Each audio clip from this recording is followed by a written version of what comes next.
bondad que vimos la semana pasada y vamos a ver de la fe hoy en día.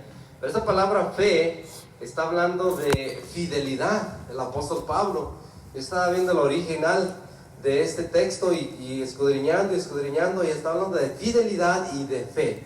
Por eso cuando nosotros vamos a la escuela bíblica, el instituto bíblico, nos enseña Dios a través del instituto bíblico de muchos entendedores de la palabra más profunda, que hay muchos textos de doble referencia, y este es uno de esos textos que se refiere a doble referencia, que habla de la fe, de creer a Dios y de la fidelidad, de creerle y de confiar en Dios, de serle fiel a Dios, pero también de creerle a ese Dios vivo y verdadero, como lo vamos a ir viendo a través de esta enseñanza tan hermosa. Pero vamos a ver en primer lugar la fidelidad, que viene siendo el mismo significado de la fe. Y vamos a ver nuestras Biblias ahí en Gálatas 5:22, vamos a leer una vez más 22 y 23, y así lo vamos a ir desglosando este tema tan hermoso. Gracias a Dios por la oportunidad que nos da, verdad que esta semana estuvimos un poquito malitos de la gripa, pero mire que Dios nos ha dado la victoria. Ha llegado el domingo, ha llegado el día del Señor y estamos sanos para la gloria del Señor. Declaramos la sanidad, ¿verdad? Seguimos declarando sanidad y bendición sobre nuestra familia. Dice así la palabra del Señor, en el nombre del Padre, del Hijo y del Espíritu Santo. Dice: mas el fruto del Espíritu es amor, gozo, paz, paciencia, benignidad, bondad, fe, mansedumbre, templanza. Contra tales cosas no hay ley. Estamos viendo que el fruto, ya vimos en las primeras enseñanzas, que un fruto es para comerlo, ¿verdad? Un árbol da fruto y ese fruto es para disfrutarlo, es para nosotros saborearlo. La sandía, el melón, las uvas, las moras, las fresas, todo lo que nosotros comemos de frutas es para disfrutarlo. Y qué hermoso que Dios puso en cada semilla, cuando Él creó la tierra, todo lo que es los árboles, cada fruto, dijo ahí en su palabra, dice en el capítulo 2 de Génesis, que cada árbol dé conforme a su fruto, cada árbol dé conforme a la semilla que fue otorgado. Entonces, si el árbol va a dar mangos, ese árbol de mangos no puede dar plátanos, no puede dar manzanas, porque es un árbol que va a dar mangos, ¿verdad? Entonces los frutos, ese fruto que tiene ese árbol, va a ser para cuando disfrute la persona, la dueña de ese árbol, porque la mayoría de veces, no sé si usted se ha dado cuenta, que la mayoría de veces, cada árbol de frutos, la mayoría, no todos, pero la mayoría tienen dueño. Ahí en la casa tenemos nueces, un árbol, dos árboles de nueces, y no todos los vecinos tienen nueces. Tenemos higos, dos árboles de higos, no todos, yo he visto alrededor y no hay. Es muy bueno, los vecinos no tengo allá a la vista, a lo mejor sí algunos que otros, pero no hay cercas higos. Tenemos un árbol de manzanas también, y no hay vecinos que tengan manzanas, son verdes, son como perones, son manzanitas muy ricas. Entonces, vemos que esos árboles, la mayoría, yo estoy trabajando también en California, y para muchas partes de aquí de Georgia, y los árboles, por ejemplo, de naranja, de durazno, los árboles que se dan mucho en estos estados, en California se da mucho la naranja también, estaban dentro de las casas, pero las ramas salían por ahorita de las cercas, y aprovechábamos y agarramos naranjas, ¿verdad? Ya que andamos trabajando ahí cerca, cortando la yarda, haciendo limpieza de las casas, y agarramos naranjas esas muy ricas, muy dulces, y pues los dueños de ahí pues decían, bueno, están cerca de la banqueta, y pues pueden agarrar, no hay problema. Pero la mayoría de esos árboles tienen dueño. Entonces el fruto, ¿sabe quién es el dueño del fruto de nosotros? De nosotros es Cristo, es Dios mismo. Entonces el dueño, Él quiere, como el dueño, Él está abonando ese fruto, está dándole a las vitaminas necesarias a ese árbol para que dé buen fruto. Ese dueño hermoso nos da la vitamina que es la palabra de Dios. Esto es esa es la tierra fértil para nosotros, y lo vamos a ir viendo ahorita con más desglosado más, pero vamos a ver. La fe en griego significa pistis. Pistis es, en pocas palabras, es creer en que, en este caso, ¿en quién? En Dios. creerle a Dios. Y en hebreo yo lo encontré emun, E-M-U-N, y también lo encontré emuná, E-M-U-N-A-H. En el hebreo y en el griego las palabras están un poquito diferentes completamente al español y al inglés. Pero aquí hay algo bien importante, que la fidelidad es uno, gracias, de los atributos de Dios que más frecuente se destaca en las Escrituras. Es uno de los atributos de Dios. Ahora, ¿qué es un atributo? Es carácter de Dios. Ya lo vimos en las primeras enseñanzas. Es el carácter de Dios. Entonces el carácter de Dios es importante que nosotros lo conozcamos. ¿Cómo es que Dios se hace ver? ¿Cómo se hace ver su carácter de Dios en nosotros? O en la vida del cristiano, en la vida del ser humano. ¿Cómo se hace ver? O en sí mismo, ¿cómo se hace ver el carácter de Dios? Se hace ver a través de su amor, a través de su bondad, a través de su fidelidad, a través de lo que es Dios mismo, el carácter, lo que es los atributos de Dios. Él se hace ver en cada uno de nosotros. En las Escrituras nosotros lo podemos encontrar de esa manera a Dios. Es el carácter vivo de Dios. Esto es fidelidad. Es un carácter de Dios que tiene que fluir en nuestras vidas. Es uno de los atributos de Dios que más frecuente se destaca en las Escrituras. Vamos a ver Deuteronomios capítulo 7 verso 9, para ir viendo las Escrituras cómo es la fidelidad de Dios que se va viendo, porque acuérdense que estamos viendo el carácter de Dios, el carácter de Cristo.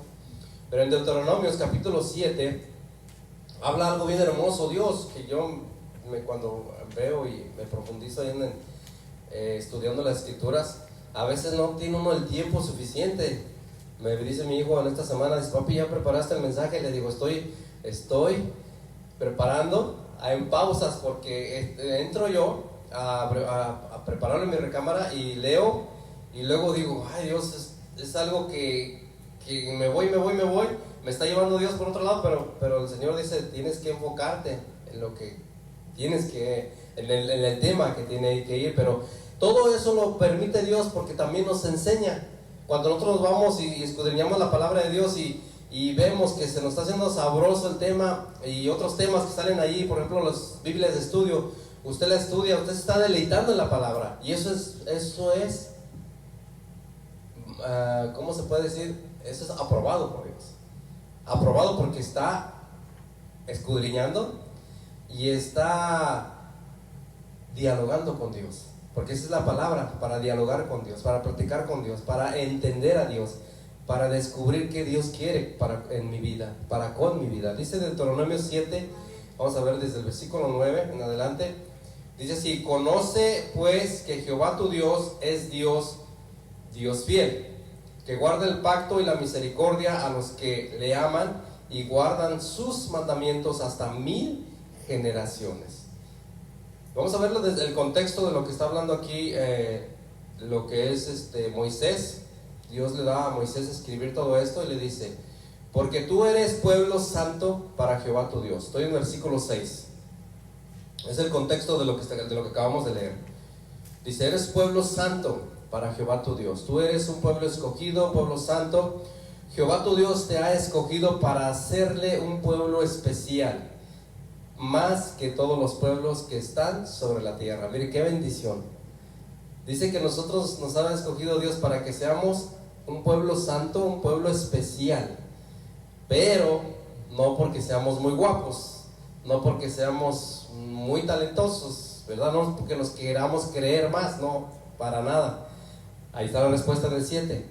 No por ser vosotros más que todos los pueblos os ha querido Jehová y os ha escogido. No, dice: pues vosotros erais el más insignificante de todos los pueblos. O sea, no era nada, sino por cuanto Jehová os amó y quiso guardar el juramento que juró a vuestros padres, os ha sacado Jehová con mano poderosa y os ha rescatado de servidumbre de la mano de Faraón, rey de Egipto. Y ahí dice: conoce pues que Jehová tu Dios es Dios. Reconócelo.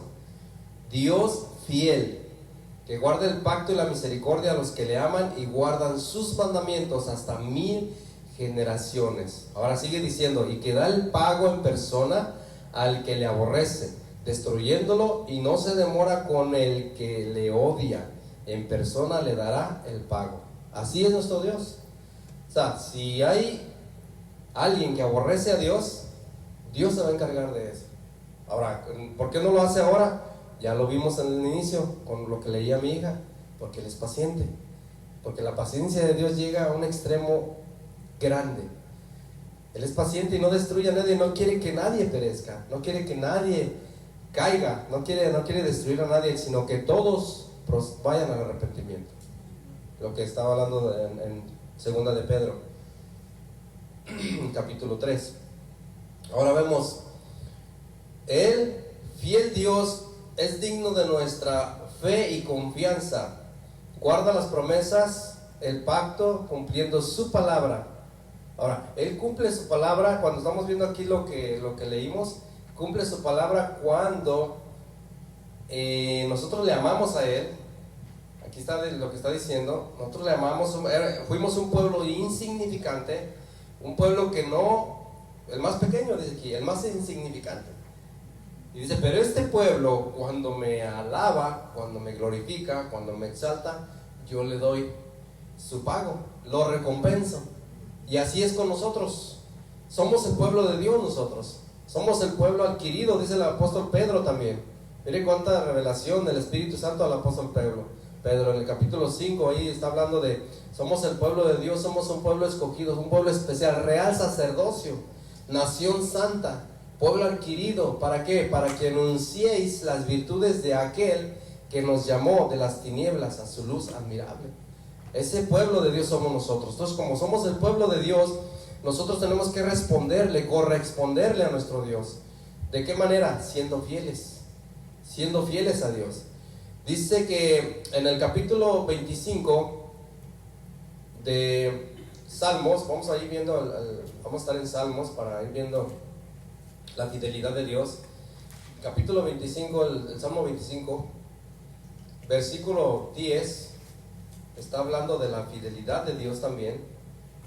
Dice, todas las sendas de Jehová son misericordia y verdad para los que guardan su pacto y sus testimonios. Todas las sendas, todos los caminos de Dios, todos los caminos de Jehová son misericordia y son verdad, son fieles.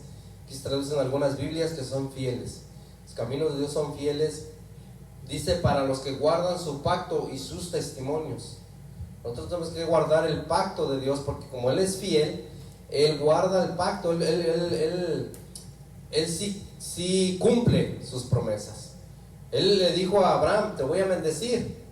En el capítulo 12 de Génesis le dijo, yo te voy a bendecir, vas a ser de gran bendición, serán benditas en ti todas las naciones de la tierra. ¿Y lo ha cumplido Dios? A ver, dígame. Sí. Lo ha cumplido Dios, porque nosotros entramos en esa bendición. Bendeciré a los que te bendigan, maldeciré a los que te maldigan. Estaba dialogando Dios con Abraham, así como hablar con un amigo, un compañero. Mira, Abraham, cuando Abraham fue probado, eso lo tengo también aquí escrito, pero se lo voy a resumir. Fue probado en el capítulo 15, capítulo 17, y de ahí en adelante, Dios le dice, vas a dar a tu hijo. Y en el capítulo 22 de Génesis, le dice, vas a llevar a tu hijo al monte a sacrificarlo. Vaya conmigo para que lo lea más, para que estemos más. Capítulo 22 de Génesis, donde le dice Dios, lo que amas me vas a entregar. ¿Cuántos hijos tenía Abraham? ¿Se acuerda?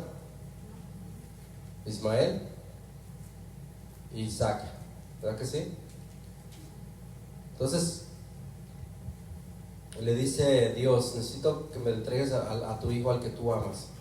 O sea, no es de que no haya amado a Ismael, no es de que no haya amado, que no lo haya amado, él lo amaba también, pero él amaba a él tenía un aprecio grande por Isaac, porque Isaac era el pequeñito y era el hijo de la promesa. Entonces no odiaba para nada a Abraham, a su otro hijo, pero él quería Él cuidaba mucho de Isaac, porque era el hijo de la promesa. Entonces aquí en el capítulo 22, Dios ordena que Abraham sacrifique a Isaac. Mire la historia tan hermosa. Aconteció después de estas cosas que probó Dios a Abraham y le dijo a Abraham, y él respondió, heme aquí. Mire qué hermoso, Dios hablando. Qué hermoso que es cuando Dios nos habla y nos dice por nuestro nombre, nos llama, siempre nos llama por nuestro nombre. Él siempre, él es tan amoroso, tan respetuoso, para que entendamos nosotros, ¿verdad? Y dijo, toma ahora tu hijo, tu único Isaac, a quien amas, y vete a tierra de Moriah, y ofrécelo allí en holocausto, sobre uno de los montes que yo te diré, el monte Moriah. Entonces, y Abraham se levantó muy de mañana, y enalbardó su asno, y tomó consigo 2 siervos suyos, y a Isaac su hijo, y cortó leña para el holocausto, y se levantó y fue al lugar que Dios le dijo. Al tercer día alzó Abraham sus ojos y vio el lugar de lejos. Mire, aquí nosotros tenemos, él camina de donde está él, de Becerba a Hebrón. Él está caminando cerca de 40 millas más o menos. Está caminando con sus asnos, con sus siervos. Él camina, eso es algo, un acto de fe. Él va, pero él va pensando de que Dios va a hacer algo en ese momento. Va a hacer algo sobrenatural en ese momento. Ahora, veamos de dónde viene Abraham. Abraham viene de una tierra en la cual se hacían sacrificios. Abraham venía de un lugar donde se sacrificaban a gente, a niños. O sea, eran sacrificios de una manera que él decía, Dios va a hacer un milagro ahí, Dios va a hacer algo ahí con mi hijo. Yo no sé qué va a hacer, pero él iba en fe, creyendo que Dios iba a hacer algo. Dice aquí que en el capítulo, ahí estamos ahí mismo en el versículo 7, entonces habló Isaac a Abraham, su padre, y dijo, Padre mío. Y él respondió, usted es verso 7, 22:7. Y él respondió, heme aquí, mi hijo. Y le dijo, he aquí el fuego y la leña, mas ¿dónde está el cordero para el holocausto? Este jovencito ya tenía más o menos aproximadamente 13 a 15 años más o menos. No era un niño, era un adolescente. Cuando llegaron al lugar que Dios le había dicho, edificó allí Abraham un altar y compuso la leña, y ató a Isaac su hijo y lo puso en el altar sobre la leña. Aquí vemos que este jovencito no se le reveló, no le dijo, ¿qué pasó? No, pues ¿cómo que? ¿Por qué me vas a amarrar? ¿Por qué me vas a poner allí? No, el jovencito obediente. Hoy en día nos enseña muchas cosas. La juventud tiene mucha rebeldía, hay mucha rebeldía en la juventud. Ya no, usted habla con muchas de las veces con jovencitos rebeldes y son muy mal criados. ¿Por qué? Porque la misma sociedad los ha hecho así. Entonces aquí vemos a Isaac bien humilde, igual representando a nuestro Señor Jesucristo también, porque Jesucristo fue humilde y él fue a la cruz por amor. Isaac lo estaba haciendo por amor a su padre, por respeto a su padre. Él tenía mucho respeto a su padre y le dijo, extendió, dice aquí, cuando llegaron al lugar que Dios le había dicho, edificó, y dice, estamos en el verso 9, dice, Dios le había dicho, edificó allí a Abraham un altar y compuso la leña, y ató a Isaac su hijo y lo puso en el altar sobre la leña. Ahora aquí, vamos a regresarnos un poquito, donde dice que Abraham les dijo a los siervos que él iba a regresar. En el verso 13, Abraham le dijo, el verso 3, 22:3, y Abraham se levantó muy de mañana y enalbardó su asno y tomó consigo 2 siervos suyos, a Isaac su hijo, y cortó la leña para el holocausto, y se levantó y fue al lugar que Dios le dijo. Al tercer día alzó Abraham sus ojos y vio el lugar de lejos. Entonces, el verso 5, ahí está. Entonces dijo Abraham a sus siervos, esperad aquí con el asno, y yo y el muchacho iremos hasta allí y adoraremos y volveremos a vosotros. ¿Cómo que volveremos? No era de que iba a volver solo, no, dice volveremos. La fe de Abraham, aquí está la fe de Abraham y la fidelidad de Dios. O sea, él estaba confiando en la fidelidad de Dios. Estaba pensando de que Dios iba a hacer algo, pero él estaba pensando, dijo, vamos a regresar. Y los consiervos se quedaron, bueno, sí, también van a regresar. Pero porque ellos no sabían nada, ellos sabían que él iba a hacer sus diligencias, Abraham. Pero Abraham les dijo, vamos a regresar, porque él tenía la certeza que Dios iba a hacer algo. No sabía qué, todavía Abraham, porque él no era Dios, él era un mortal como nosotros. Pero él iba entregando lo que más amaba. Él iba incluso hasta, me imagino, con lágrimas en sus ojos, diciendo, pues voy a entregar a mi hijo, pero no sé qué vas a hacer, Señor.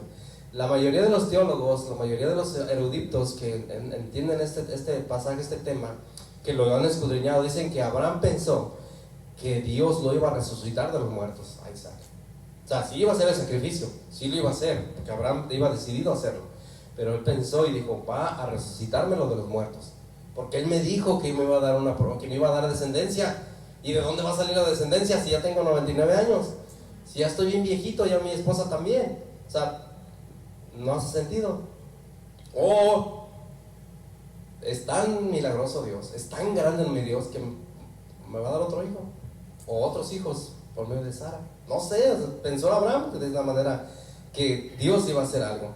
Entonces aquí vemos que él les dice, vamos a regresar al verso 5, y vemos ahí el verso 9, que donde nos quedamos. El verso 10 dice, y extendió Abraham su mano y tomó el cuchillo para degollar a su hijo, para sacrificarlo. Entonces el ángel de Jehová le dio voces desde el cielo y dijo, Abraham, Abraham. Y él respondió, heme aquí. Y dijo, no extiendas tu mano sobre el muchacho, ni le hagas nada, porque ya conozco que temes a Dios, por cuanto no me rehusaste a tu hijo, tu único. Entonces alzó a Abraham sus ojos y miró, y aquí a sus espaldas un carnero trabado en un zarzal por sus cuernos. Y fue Abraham y tomó el carnero y lo ofreció en holocausto en lugar de su hijo. Miren qué hermoso, Dios proveyó. Ahí está la fidelidad de Dios. Es uno de los ejemplos más grandes que encontramos en la palabra de Dios, de la fidelidad de Dios. Porque Dios, como Él es fiel, Él le dijo a Abraham que le iba a dar descendencia, y lo prometió, porque pero ¿qué viene siendo? Le puso a prueba. Fue una prueba de fuego. Muchas de las veces a nosotros, en nuestras vidas personales, en nuestra vida secular, en nuestro diario vivir, vienen pruebas a nuestras vidas. Pero si no pasamos esa prueba, ¿qué va a suceder? Nos vamos a quedar estancados. Y ya lo hemos dicho en algunas predicaciones, en algunas otras ocasiones, que el agua estancada no sirve para nada. Un agua estancada, ¿qué es lo que hace? Puros tepocates, que le dimos nosotros, renacuajos también le decimos, ¿eh? Animalitos así que luego se convierten en sapitos, ranitas. Entonces eso es cuando nosotros le decimos a Dios, Señor, hágase tu voluntad en mi vida. Viene esta prueba en mi vida, viene esta prueba, pero yo sé que tú vas a ser fiel. Yo sé que tu fidelidad es para siempre, que tú eres fiel y que me vas a sacar de esta. Entonces no nos quedamos estancados, sino que fluye, el agua va fluyendo, es un río que va fluyendo, y un río que va fluyendo siempre se mantiene cristalino, siempre se mantiene ahora sí que es servible, es siempre servible esa agua. Entonces eso es lo que Dios quiere. Cuando venga la prueba, nosotros no quedamos estancados. Dice aquí la palabra de Dios, la fidelidad debería ser también característica del creyente, una característica muy, muy esencial, que es el carácter de Cristo en nosotros, ¿verdad? Si somos fieles en lo pequeño, se nos confiará lo grande. Lucas 16:10 al 12, ahí vemos una escritura muy hermosa, donde nos habla el Señor de la fidelidad. Que si nosotros somos fieles, Él es fiel, y siempre vamos a obtener la bendición de Dios, el respaldo de Dios en nuestras vidas. Y lo que dice el 10: el que es fiel en lo muy poco, también en lo más es fiel. El que en lo muy poco es injusto, también en lo más es injusto. Pues si en las riquezas injustas no fuisteis fieles, ¿quién os confiará las verdaderas? O sea, tenemos que tener fidelidad, porque si nosotros estamos en el trabajo y nos confían a nosotros algunas herramientas, algunas cosas, y resulta que el patrón llega y ya no hay nada, pues ¿qué va a pasar? Estaba platicando esta semana con mi esposa referente a mi primo, uno de mis primos, que me lo llevé a trabajar.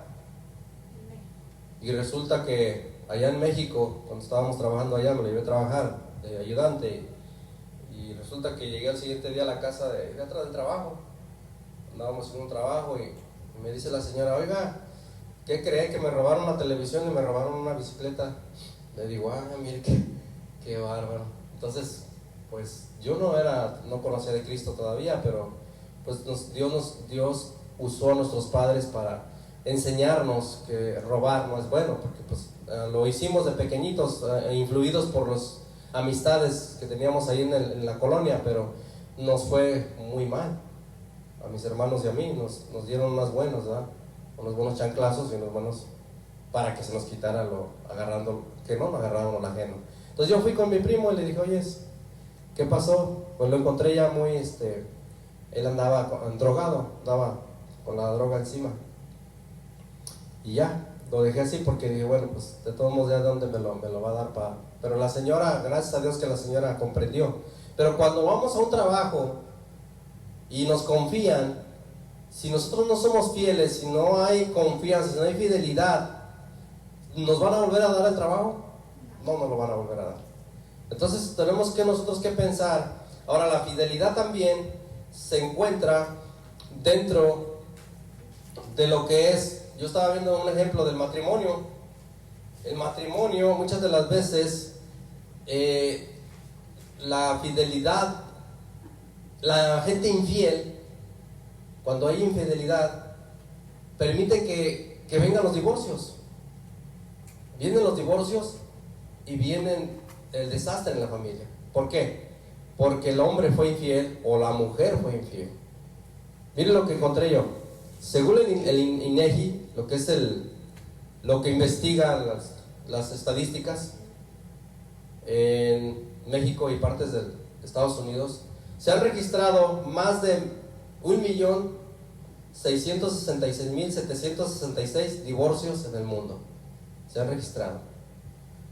La edad promedio de la que se divorciaron los hombres fueron 38 años más o menos, las mujeres 36 años más o menos, por la infidelidad, por no ser fieles, por la infidelidad. Estamos hablando del tema de la fidelidad y la infidelidad. En Estados Unidos aproximadamente 674,000 divorcios al año, aproximadamente. Más de un tercio se separaron antes de los 20 años de casados. Más de un tercio de divorcios. 1 de cada 5 en los primeros 10 años. Un divorcio de cada 5 matrimonios en los primeros 10 años de casados. 1 de cada 8 lo hacen los primeros 7 años de casados. Más del 50% de los matrimonios acaban separándose en España, en el país de España, en Europa. Más del 50% de los matrimonios en el año. O sea, se casan en el año 100 personas y 50 se terminan divorciando. Entonces, esto de la infidelidad, por causa de la infidelidad, pero también por causa de otras situaciones. La mayoría es 75%, del 59 al 75% por infidelidad de los divorcios se separan. Del 59% al 49% por conflictos y peleas. Del 49% al 39% por la economía. Y otro tanto, los demás son por adicciones, porque son adictos. Ahora, ¿adictos a qué? A no trabajar. Adictos al teléfono.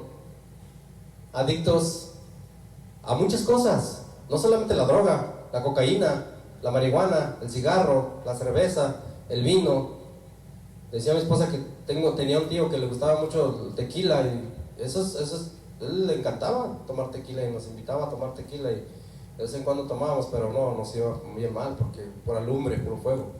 Entonces, adicción, las adicciones provocan que la gente se divorcie. Es que tú no entiendes, eres un adicto a la pornografía, eres un adicto al teléfono, eres un adicto al que no trabajas, estás que unas veces trabajas y otras veces tampoco, unas veces no trabajas y otras veces tampoco. Entonces, ¿qué sucede? Que la adicción provoca separación. Por eso, cuando nosotros viene alguien a pedirnos un consejo, ¿qué decimos? Piénsalo bien. Piénsalo bien. ¿Por qué? Porque no te vaya a tocar un adicto. o una adicta. Tenemos que pensar bien antes de dar ese paso. Antes de dar ese paso importante, porque ese paso importante para el matrimonio no es de decir, ya voy a llegar y voy a disfrutar y no todo el tiempo color de rosa, todo el tiempo sabor a miel. No es así. Según las estadísticas dicen que nada más dura 3 años el enamoramiento. 3 años de estar ahí bien acariñados y acaramelados y todo ahí. Y luego después viene la realidad, abre los ojos y dice, ay Dios mío, ¿con quién me casé? No la conocía, no lo conocía. Entonces, aquí dice la palabra, bueno, cuando dicen las estadísticas, que nosotros como pues seres humanos con sentido común, ¿cuántos tienen sentido común? ¿Cuántos usamos el sentido común? Todos tenemos sentido común. Entonces tenemos que ver, si le vemos, como le digo vulgarmente a mi esposa, ya se le miró la zanca al pollo, o la gallina, o el gallo. Si vemos que la persona es adicta a no trabajar, o adicta tiene alguna adicción, ¿usted cree que va a cambiar en el matrimonio? No, mi amor, yo lo hago por ti, yo voy a cambiar, mira que yo voy a... No. Tengamos mucho cuidado, no va a cambiar. Ahora, yo cuando conocí a mi esposa, cuando mi esposa me conoció a mí, así como somos naturales, así como somos de claridosos los dos, así nos conocimos, miren, qué cosas. Y así hemos permanecido 27 años, creo ya llevamos, 26, 27. Ya perdí la cuenta. Entonces, 28. Entonces, miren, nosotros tenemos que tener mucho cuidado, especialmente los jóvenes, fijarnos bien. Si esta persona es adicta a cualquier cosa, hay muchas cosas, tengamos mucho cuidado, pensémoslos no solamente 3 veces ni 4, no, pensémoslos unas 100 veces, meditémoslo. ¿Por qué? Porque todo esto es una generación completa, es una generación. Ahorita yo con mis hijos, mis padres vivimos 11 hijos, ha fallecido una de mis hermanas, pero es una generación completa, son generaciones en las cuales nosotros tenemos que tener ahora sí que la guianza de Dios en nuestras vidas para hacer decisiones, porque la infidelidad es algo que perjudica al matrimonio.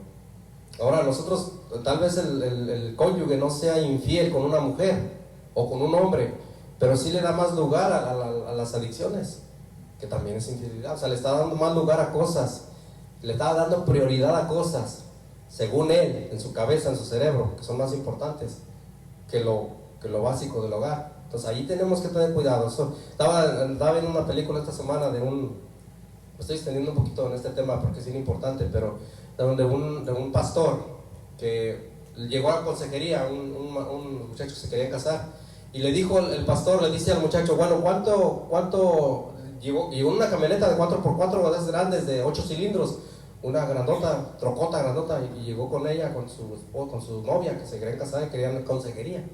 Entonces le dice, ¿cuánto ganas? Dice, no, pues más o menos le dio el porcentaje de 2,000 o 2,000 y algo al mes.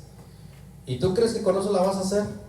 Traes una camioneta de 8 cilindros, dice, y tienes al motor alterado, gastas gasolina, bastante gasolina, dice, y le está diciendo lo que es, dice, mira, esto te va a perjudicar al futuro, porque este hombre él trabajaba en economía, él sabía de economía, de administración. Entonces le dice, tú ponte a pensar, si tú sigues con esa camioneta, ¿dónde crees que vas a meter a los niños? ¿Cuánto crees que vas a gastar de gasolina? O sea, no nada más. Y le empezó a hacer la lista de pañales, de todo lo que le empezó a hacer. ¿Y qué cree que pasó? Salió llorando la muchacha, porque le dijo el muchacho, no, yo ya no me voy a casar contigo, porque pues ya no lo vamos a hacer. Al mes, más o menos al mes, ahí se iban a casar como en 3 meses, creo. Llegaron con el pastor y le agradecieron, porque les dijo bien la realidad. Porque si alguien va a consejería y nada más le dice, pues no, sí, qué bonito, miren, no, pues sí, vamos a casarnos. Pero y luego llegan a la consejería, pero si les dicen eso y luego no les dicen la realidad, ellos van a batallar más los matrimonios. Esa es la responsabilidad que tiene el pastor. Tenemos que afrontarlos, confrontarlos. La carrera, lo que ganas, o sea, todo eso es tan real tan real para que el matrimonio fluya, para que el matrimonio sea sólido. Salió llorando la muchacha, ya no se quería casar, ni él tampoco. Dice, no, pues yo tampoco me caso. Al mes llegaron con el pastor y le dijeron gracias, porque lo analizaron, lo asimilaron todo, y arreglaron todo, y hablaron todo, y arreglaron todo. ¿Por qué? Porque eso es básico en el matrimonio, antes de casarse la persona. Es bien básico pensar, porque usted cree que va a llegar del cielo el dinero. Pues tal vez sí nos mande un cheque grande el Señor, ¿eh? Pero tenemos que pensar, analizar todo eso. Bueno, vamos a cambiar con esto, pero vemos aquí lo que encontramos en las estadísticas de la infidelidad. Dios siempre permanece fiel. Ahora vamos a orar por aquellos que han sido divorciados y que Dios les dé la oportunidad de volverse a casar con alguien que verdaderamente sea de bendición para sus vidas. Nosotros no vamos a juzgar a nadie, vamos a orar por esas personas, vamos a bendecir esas almas. ¿Por qué? Porque también tiene Dios grandes propósitos para esas almas. Ya vimos que fidelidad en el griego es pistis, que significa confianza, que significa honestidad, ¿verdad? Es un significado pasivo de la fe, que es una característica de quien es leal, en quien se puede confiar y creer, porque es honesto y respetable. O sea, la persona que es honesta y respetable, se puede creer en él, se puede confiar en él, en ella. En este caso nosotros vemos que ya vimos el ejemplo del matrimonio, el ejemplo del noviazgo, que si es una persona confiable, si es una persona respetable, honesta, y que es una persona que tiene testimonio de que él asiste, él está creciendo espiritualmente, o ella está creciendo espiritualmente, es un candidato o candidata para que yo pueda fijarme en él o en ella. Por eso es importante que nosotros veamos eso. ¿Por qué? Porque eso es algo que Dios quiere. Es una persona fiel, guarda fe y es constante en sus afectos, en el cumplimiento de sus obligaciones, y no defrauda la confianza depositada en él o en ella. No defrauda la confianza. ¿Por qué? Porque se le ha catalogado a una persona que tiene ese carácter, que tiene esa virtud de parte de Dios. Ya vimos que lo que está hablando aquí el apóstol Pablo son virtudes. Ahora, fidelidad de latín dice que significa fides, que es lo mismo que venimos viendo. La fe es el motor encendido de tu carro. Encontré esta semana. La fe es el motor encendido de tu carro. Es el motor prendido de nuestro carro. Lo encontré, lo dio Pastor Julio Márquez. No sé si se le vino a él o algún lugar lo copió, pero Dios dice: la fe es el motor encendido de tu carro. La oración es el combustible, y la palabra de Dios también. O sea, la oración y la palabra de Dios son el combustible, son la gasolina. El motor encendido es nuestra fe. La oración y la palabra son la gasolina, son el combustible que le ponemos. O sea, se complementa con la oración, se complementa con la palabra de Dios cuando nosotros confiamos, cuando nosotros tenemos la fe, la seguridad, la certeza, la confianza. Dice aquí, Martín Lutero dijo: la fe no calcula riesgos, confía en que Dios ya ha hecho los cálculos. La fe confía en que Dios ya hizo los cálculos. Nosotros vamos a aventar cuando estaban mis hijos pequeñitos, se aventaban de la cama, y la cama estaba alta, se aventaban así, sin pensar, y pensando que uno los iba a agarrar. A veces apenitas los alcanzaba a agarrar yo de donde pudiera, porque ellos confiaban en que el papá les iba a agarrar, que la mamá los iba a agarrar. Y eso es la fe, dejarnos caer en los brazos de Dios, aventarnos, brincar del colchón y aventarnos. Y Señor, yo creo que me vas a cachar. Y si no cacha, porque Él está allí. Claro, tampoco lo vaya a hacer ahorita y vaya a ir a su casa y brincar en la cama y aventarse, no, pero estoy hablando metafóricamente. Entonces, nosotros vamos a los brazos de Dios y Él está, porque Él tiene todo en control. Ahora, la fe es un salto a los brazos de Dios. Bíblicamente hablando, es un principio de acción y de poder. Confianza, buen concepto que se tiene de alguien o de algo, ya lo hemos estado viendo. Ahora, Jesús dijo: si tuvierais fe como un grano de mostaza, ¿qué va a pasar? Vamos a hacer muchas cosas. Vamos a ver Mateo 17:20. ¿Qué nos dice? Ahí luego atrásito de Lucas, nosotros estábamos en Lucas.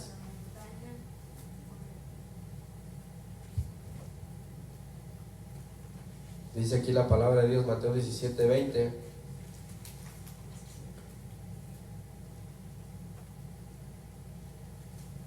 Jesús les dijo: por vuestra poca fe, porque de cierto os digo que si tuviereis fe como un grano de mostaza, diréis a este monte: pásate de aquí allá, y se pasará, y nada os será imposible. Aquí está hablando de qué, de que un muchacho lunático, un muchacho endemoniado, un muchacho que tenía problemas, y llegaron los discípulos. Vamos a leerlo todos juntos para aprenderlo. Dice: cuando llegaron al gentío, cuando llegaron ahí también toda la gente ahí, vino a él un hombre que se arrodilló delante de él diciendo: Señor, ten misericordia de mi hijo. Estoy en el versículo 14, ahora estoy en el 15. Dice que es lunático y padece muchísimo. Dice, porque muchas veces cae en el fuego y muchas en el agua. Y lo he traído a tus discípulos, pero no le han podido sanar. Respondiendo Jesús dijo: oh generación incrédula y perversa, ¿hasta cuándo he de estar con vosotros? ¿Hasta cuándo os he de soportar? Traédmelo acá. Y reprendió Jesús al demonio, el cual salió del muchacho, y éste quedó sano desde aquella hora. Viniendo entonces los discípulos a Jesús aparte, dijeron: ¿por qué nosotros no pudimos echarlo fuera? Jesús les dijo: por vuestra poca fe. Porque de cierto os digo que si tuviereis fe como un grano de mostaza, diréis a este monte: pásate de aquí allá, y se pasará, y nada os será imposible. Pero este género no sale sino con oración y ayuno. Ahí estamos. ¿Qué fue lo que pasó? El motor encendido, nuestra fe, creer. La oración y la palabra de Dios, y aquí añadió nuestro Señor Jesucristo el ayuno, es los elementos, es el combustible. Eso es básico en nuestras vidas. La oración, el ayuno, la palabra de Dios es básico en nuestras vidas. ¿Para qué? Para que cualquier cosa que venga a nuestras vidas, nosotros podamos con la fe contrarrestar, pero también estar libres de esos demonios que vienen cada día, vienen a atormentarnos, ¿verdad? Vienen a querer hacer nuestra vida imposible. O sea, más que nada que nosotros no tengamos la paz de Dios en nuestras vidas. Y vamos a ver algo referente a la fidelidad. Apocalipsis capítulo 2, donde dice el Señor: sé fiel hasta la muerte. ¿Qué dice? Y te daré la corona de la vida. Cuando está hablando aquí el Señor referente a la fidelidad, está hablando que nosotros tengamos esa confianza de que va a estar Dios sí o sí. Si nosotros estamos caminando con Él sí o sí va a estar, aunque no lo veamos, aunque a veces se vea oscuro, aunque a veces se vea nublado, oscuro, que no se vea claridad, Él va a estar allí. Fíjese lo que dice a la iglesia de Esmirna, les escribió esto el apóstol Juan. Acuérdense que Juan escribe a las iglesias, le da mensaje, Jesús le da mensaje a las iglesias, pero el apóstol Juan escribe este libro que es revelado, se lo revela Dios a Juan, el apóstol Juan, el apóstol amado, y le dice, vamos a ver el contexto desde el versículo 8, dice: y escribe al ángel de la iglesia en Esmirna, el primero y el postrero, el que estuvo muerto y vivió, dice esto: yo conozco tus obras y tu tribulación y tu pobreza, pero tú eres rico, ahí entre paréntesis, y la blasfemia de los que se dicen ser judíos y no lo son, sino sinagoga de Satanás. No temas en nada de lo que vas a padecer. He aquí el diablo echará a algunos de vosotros en la cárcel, para que seáis probados, y tendréis tribulación por 10 días. Sé fiel hasta la muerte, y yo te daré la corona de la vida. El que tiene oído, oiga lo que el Espíritu dice a las iglesias. El que venciere no sufrirá daño de la segunda muerte. Aquí estamos viendo Cristo mandando un mensaje al pastor, al líder de la iglesia de Esmirna. Van a sufrir, dice aquí. Dice el primero y el postrero, que estuvo muerto y vivió, dice esto. que estuvo muerto y vivió, Jesucristo mismo dice: yo conozco tus obras, yo conozco tu tribulación, tu pobreza, pero le dice: eres rico. ¿Por qué eres rico? Porque está Cristo ahí, está lleno de bendiciones. Dice: y la blasfemia de los que se llaman ser judíos y no lo son. Había una sinagoga, había unos que no se creían ser judíos, pero no lo eran. Y dice aquí, dice: no temas en nada de lo que vas a padecer. He aquí, el diablo echará a algunos de vosotros en la cárcel, para que seáis probados y tendréis tribulación por 10 días. Dice: sé fiel hasta la muerte, yo te daré la corona de la vida. Mire, aquí estas iglesias representan cada época de la iglesia cristiana. Cuando usted estudie el Apocalipsis con más profundidad, usted va a darse cuenta que la iglesia de Éfeso, la iglesia de Esmirna, la iglesia de Pérgamo, la iglesia de Tiatira, la iglesia de Sardis, la iglesia de Filadelfia y la iglesia de la Odisea son periodos de la iglesia cristiana.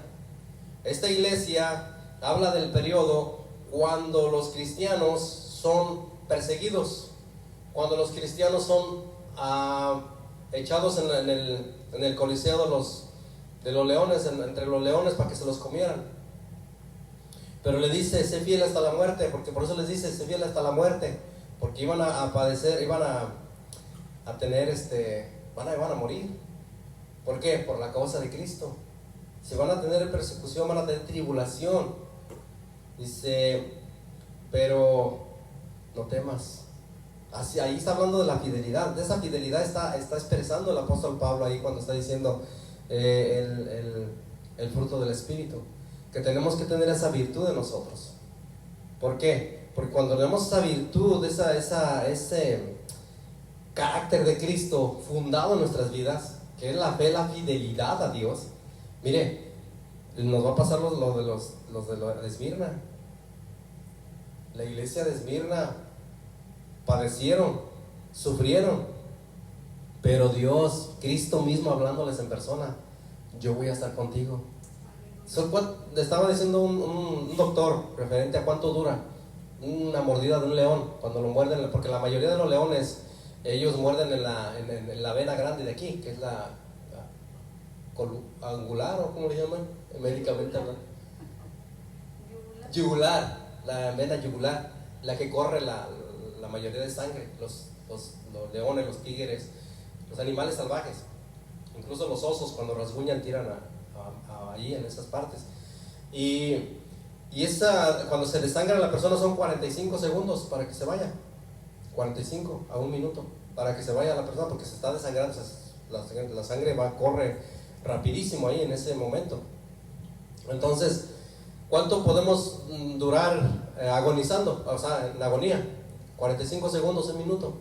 Eso lo tenían bien grabado ellos en su corazón, los que sufrieron en el Coliseo romano, porque acuérdense que los romanos se divertían con ellos, a ver quién duraba más, el león persiguiéndolos, el león queriéndolos agarrar y ellos queriéndose defender, a ver quién aguantaba más. Entonces se divertían tanto que lo hacía, porque ellos decían: tienes que decir que César es el Dios, es tu Dios, César es tu Dios, es tu Curios, le llaman Curios, tu Dios. Y ellos decían: no, mi Curios es Cristo, mi Dios es Cristo, mi Salvador es Cristo.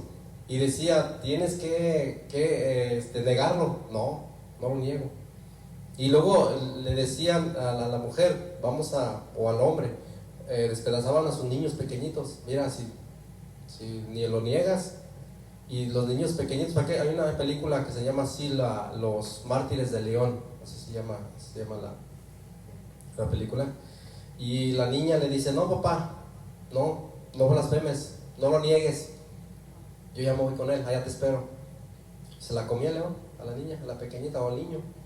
Y ellos también seguían. ¿Pero por qué? Por amor a Cristo. Ahora nosotros se lo estamos viendo. Nosotros no es un león literal, aunque hay muchos leones todavía ahí en la selva, ¿verdad? Ahí en África. Nosotros no tenemos un león natural, literal, pero sí tenemos un león espiritual. Espiritualmente hablando, dice la palabra de Dios, dice que nosotros velemos y oremos, porque vuestro adversario, el diablo, anda como león rugiente. El apóstol Pedro escribió eso: como león rugiente buscando a quien devorar. Y es por eso que nos llama a Dios a que nosotros seamos fieles, si somos fieles, Él va a permanecer fiel. Vamos a orar. Señor, estamos delante de su presencia en esta hora.